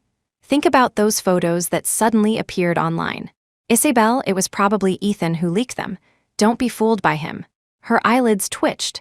He continued to persuade her. "Think about it. Ethan hates you, hates your family. He's never forgotten the humiliation of the past. This is probably his way of ruining you, of getting his revenge." Isabel looked directly into his eyes and saw the desperation and urgency there. "Isabel, the person who leaked those photos wants to destroy you and your family. The only person who could do that is Ethan. Only he has the means." He tried to poison her mind against him, but she slowly pulled her hand away. "He wouldn't do that." Julian was disappointed by her stubbornness. He wheeled his chair around, looking at the beautifully decorated venue with a sense of regret. "This should have been our wedding. If it weren't for Ethan, we would be husband and wife by now." He was lost in his fantasy. Just then, Isabel's phone rang. It was Ethan. "Isabel, go back to the Holloway residence for now. And stay away from that madman Julian. I traced the source of the photos. It was him." Isabel's hand trembled as she watched Julian smile and approach her. She whispered into the phone, "Ethan, save me." The next moment, Julian snatched the phone from her. "Ethan, it's too late."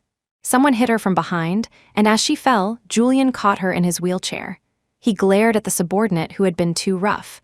The men all lowered their heads, not daring to speak. When Isabel woke up again, she was in a strange room. From the decor, it was clear she was no longer in her home country. She pounded on the door frantically. "Julian, let me out," the sound of a key in the lock. Julian appeared before her, smiling gently. "Isabel, you're awake." She looked at him with pure terror. "Julian, let me go." His smile vanished. "You've been asleep for a long time. You probably don't know what's happened back home, do you?" A terrible premonition washed over Isabel. Julian handed her his phone, which displayed 2 news articles. "Take a look." The first headline read, "Holloway Corp collapses, facing bankruptcy, the fall of a new Riverton dynasty." The article detailed how Theodore Holloway was facing multiple lawsuits for contract fraud and had already been sentenced. Isabel's hand trembled as she moved to the second article. It read, "Ian Tech Core secrets leaked by insider, company faces massive losses." "Well, are you happy? All the obstacles that stood in our way, I've removed them." Julian pushed his wheelchair closer, trying to rest his head on her shoulder. She recoiled as if she had seen a ghost. "Julian, you're terrifying." He pulled the trembling Isabel into his arms. "Don't be afraid. There's no one left to stop us from being together." This was the life he had always dreamed of. He patted her head as if she were a child. "Isabel, you have to be a good girl. Otherwise, I won't be so lenient with them." It was clear who "them" referred to. That night, Julian lay beside her, inhaling the scent of her hair with satisfaction. His hands began to wander, and she trembled with resistance. He stopped, his eyes filled with threat. "Isabel, don't even think about running away from here." Not daring to provoke the madman, she lowered her head. "I wasn't thinking of running." His expression softened. "From now on, we'll live here." He was interrupted by the sound of cars outside. As Julian struggled to get up, Isabel seized the opportunity, grabbed the keys from the table, and ran for the door. But the key wouldn't turn in the lock. Julian laughed, a desolate sound. He pulled a key from his pajama pocket and dangled it in front of her. "Isabel, this is the real one." When Julian appeared with his hand around Isabel's throat, the villa was already surrounded by more than a dozen cars. Standing at the forefront was Ethan. He looked haggard, with dark circles under his eyes and a layer of stubble on his face. The moment Isabel saw him, tears streamed down her face. Julian felt the cold tears on his hand. "Isabel, you've never shed a single tear for me." Julian let her go. "Ha ha ha, Ethan, you're here sooner than I expected. What, have you taken care of everything back home?" "Julian, you leaked those photos to ruin the Holloway family and Isabel. You conspired with Victoria to plunge Ian Tech into crisis. Now our grandfather is in a coma and you've kidnapped Isabel. Are you going to continue down this path?" Julian tightened his grip on Isabel. She was his only bargaining chip now. "How ridiculous. All of you got what you deserved. I was just delivering justice. What's wrong with that?" Harrison Hawthorne got out of one of the cars. He looked at his son's crazed, obsessive state with deep regret. "Julian, come back. It's not too late." "You shut up." If there was one person to blame for Julian's misfortune, it was his father. "What right do you have to lecture me? If it weren't for your affairs, if you hadn't brought back this illegitimate son, would I be in this position? You made my mother miserable, you killed her, and you crippled me. What right do you have to stand here? If his mother hadn't been driven to despair and taken him with her to catch his father cheating, they never would have gotten into that car accident. His mother wouldn't have died, and his legs wouldn't have been crushed. Julian, I have sinned, but I don't want you to walk down this evil path." Sensing Julian's rage, Isabel saw her chance. She bit down hard on his arm.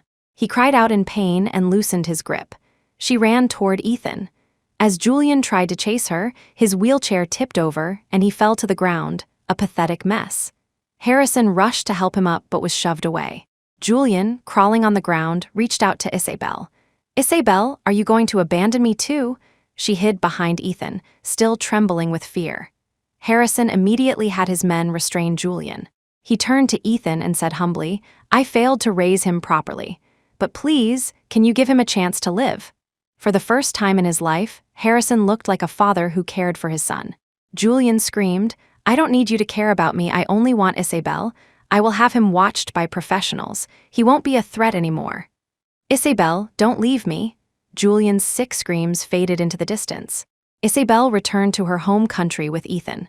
He rested his head in her lap, and she learned the full extent of the damage to Ian Tech. For her, and for his company, he had barely slept in days. Isabel returned to Riverton, and Ethan immediately flew back to Capital City. Before he left, he kissed her deeply. "Wait for me, I'll give you a proper wedding." Isabel watched him leave before going to find Theodore. She saw him in the middle of the day, hauling boxes in and out of a warehouse. A strange feeling washed over her. The once proud heir of Holloway Corp., now a manual laborer. Who would believe it? The news scandal had destroyed the company's reputation, and Theodore's past malicious competition with rivals was the final nail in the coffin. The downfall of Holloway Corp. Was a classic case of everyone kicking a man when he's down. It was nearly impossible for Theodore to start over in Riverton. The other prominent families wouldn't allow it. As he was working, he caught sight of Isabel. "I'm still on the clock. We can talk when I'm on my break." Not wanting to watch him work, she found a nearby drink shop to wait. When Theodore arrived, drenched in sweat, she pushed an iced drink toward him. "Thanks." They sat in silence for a long time. "How are Mom and Dad?" He drank quickly and pulled a squashed sandwich from his pocket, eating as if every second counted. "Dad couldn't handle the change. He had a stroke. Mom is taking care of him now." Isabel fell silent, not knowing what to say. Although Julian had orchestrated their downfall, she knew in her heart that Holloway Corp. Was not entirely blameless. "What are your plans now?" Theodore thought for a long time. "Save up some money, then take Mom and Dad and leave Riverton. If I can make a comeback, that would be great." He glanced at his phone. "My break is over. I have to get back to work." As he stood up, he looked at her intently. "I know Holloway Corp. Got what it deserved, and you were only our adopted daughter. We raised you, but you also brought in a lot of business for us. In essence, we held you back." A lump formed in Isabel's throat, and she couldn't speak. He hesitated for a long time. "There's something I need to tell you. It's been weighing on me for 3 years. But I'm not making excuses for myself." "What is it?" "Back then, when I pushed you into the operating room to get rid of the baby, it was because the doctor said it was an ectopic pregnancy." As Theodore left, his final words were, "Isabel, I'm sorry for everything." Isabel watched his retreating figure for a long time before she buried her face in her hands and cried. She didn't know what she was crying for. They had spent so many years together, sometimes like siblings, sometimes like business partners, and most of the time like enemies. She had resented him for so long. And now, his simple apology had caused years of suppressed grief to come pouring out. Isabel returned to the apartment that Ethan had once taken back from her. It was the only place she could stay now. Every day, she received a call from Capital City. Ethan would tell her he was safe. During this time, she also received a call from an unknown number. "Hello, is this Miss Isabel Holloway?" "Yes. This is the Riverton Psychiatric Hospital. Do you know a Mr. Julian Hawthorne?" "Yes. If you can, would you be willing to come and see him?" When Isabel went to see Julian, he was staring out the window. "You came?" "Yes." He turned his wheelchair to face her. "I thought you wouldn't come." "Just focus on getting better, don't overthink things." He gave a bitter smile. "Isabel, did I lose to Ethan because I'm a cripple?" He had thought about it for a long time. The Hawthorne family had abandoned him because a cripple couldn't be a true heir. What about Isabel? Was that why he had lost her too? She slowly shook her head. "Ethan, he kept saying he wanted revenge, but he never truly hurt me. One used the name of love to hurt her. The other used the name of hate to love her." Julian sat frozen for a long time. After she had gone, a tragic laugh echoed in the empty room. "No one ever taught me how to love." "No one?" A few days later, Isabel saw the obituary released by Hawthorne Industries in the news. Julian had chosen to leave the world forever the day after her visit. A mix of emotions churned within her. Ethan called her. "Did you see the news about the Hawthornes?" "I saw it," she replied, her voice low. They were both silent for a long time before she finally broke, her voice choked with tears. "Ethan, I miss you. When are you coming back?" Hearing her longing from so far away, his own heart ached. He wanted to fly back to her right away. "As soon as I finish up here, it won't be long." He hung up, exhausted. His longing for her grew in the dead of night. Eventually, he couldn't hide it anymore. Isabel saw on the news that Ian Tech's core technology had been leaked, and as the person in charge, Ethan might be held responsible. After that news report, the calls from Capital City stopped. During this time, she received a beautifully wrapped box. Inside lay a single ring. "Is this Miss Holloway?" "This is the ring Mr. Ethan Sterling custom ordered. It has finally reached its owner." She couldn't wait any longer. She slipped the ring onto her finger and that same day boarded a plane to Capital City. It was her first time there, the place where Ethan had fought to build his empire. It was late autumn and the air was cold. The plane trees had shed their golden leaves, a final song before winter. And there, she finally saw the person she had longed for. She looked at him through a pane of glass. He stared back at her, his eyes full of longing. She smiled through her tears. "You were taking too long, so I came to you." She held up her hand, showing him the simple, elegant ring. "Ethan Sterling, I'll wait for you to come out and marry me." "Okay."